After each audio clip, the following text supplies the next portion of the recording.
Hey there, I'm Mike Day. I'm Catholic and a bit of a geek. I have a deep love and passion for my faith. I've served the church for more than a decade, and I also have a strong affinity for geek culture. So this is my humble attempt to try and merge the two. I thought it might be a good idea. We'll see how it works. But most of my work involves marriage and family life, so I figured what better way to start this than reflecting on love and marriage. So many of us are desperately looking for love, or may even be dissatisfied with the love that we currently have. There's a restlessness, a sense of urgency to this pursuit because of how strongly we desire to be loved. Now the good news is that if you feel alone, you're not alone. In fact, aloneness is the first thing to ever not be good in the history of creation. When we look at the creation account of Adam and Eve, after God creates man, what does he proclaim? It is not good for man to be alone.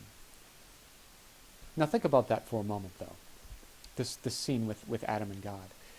This is perhaps the most pure state mankind has ever been in, right? This is before the fall.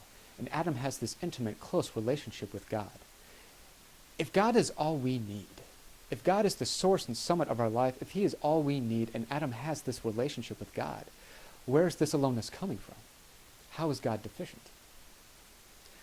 Well, St. John Paul II, when reflecting on this, he says that this is partly because of a lack of identity. Yes, Adam is made in the image of God, but he has no idea what it means to be made in that image. He has no idea who he is. Now, the best way to explain this, I think, is Star Wars and the story arc of Darth Vader. You know, in Return of the Jedi, there are these iconic moments of Darth Vader and Luke Skywalker bantering back and forth, and Luke saying, "Father, there's still good in you. I can feel it." But Darth Vader doesn't see it. He's blinded to it because he's become his own creation. He's put himself into this box, or mechanical exoskeleton, however you depend to look on it. He's mostly his own creation. Because if you remember, on the planet Mustafar, in this battle with Obi-Wan Kenobi, in a defeat that is so devastatingly one-sided it rivals the Black Knight from Monty Python, he loses a lot of himself in that process. But it's not until the end of the series, the end of the movie, as Luke is trying to pull Darth from the Death Star before it explodes, that he reaches down, removes the mask from him, pulling the humanity, the goodness that was left for Anakin to see. To which Anakin responds, "You were right about me. You were right." In our own lives, so often we put ourselves in our own boxes. We become our own creation. We have this idea of who we think we are based upon our experiences, our wounds, our hurts, what people have said, what they've done. We become our own creation. And sometimes it takes this other person to dig deep within us and pull from us our true identity, to reveal to us who we really are.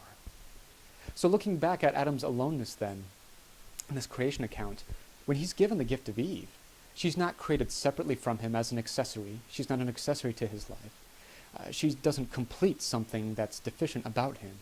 She's pulled from him. She's pulled from what's already there. And in pulling her from him is revealed what it means to be fully human, who he is in the image of God, and this ability now, and the gift and the sharing of love with one another, what it means to live in the very image of God. So marriage and relationship then is not about affirming everything you already know to be true about yourself. It's about becoming the person you could never have become without them. So in this sense, your differences become even more important than your similarities. Because it's in the differences that we're challenged. It's in our differences that we're pushed, and to become, as Matthew Kelly says, that best version of ourselves. This is what makes marriage a vocation. This is what leads us to holiness. And this is ultimately the desire of every married couple. Well, hopefully that helped a little bit, but God bless.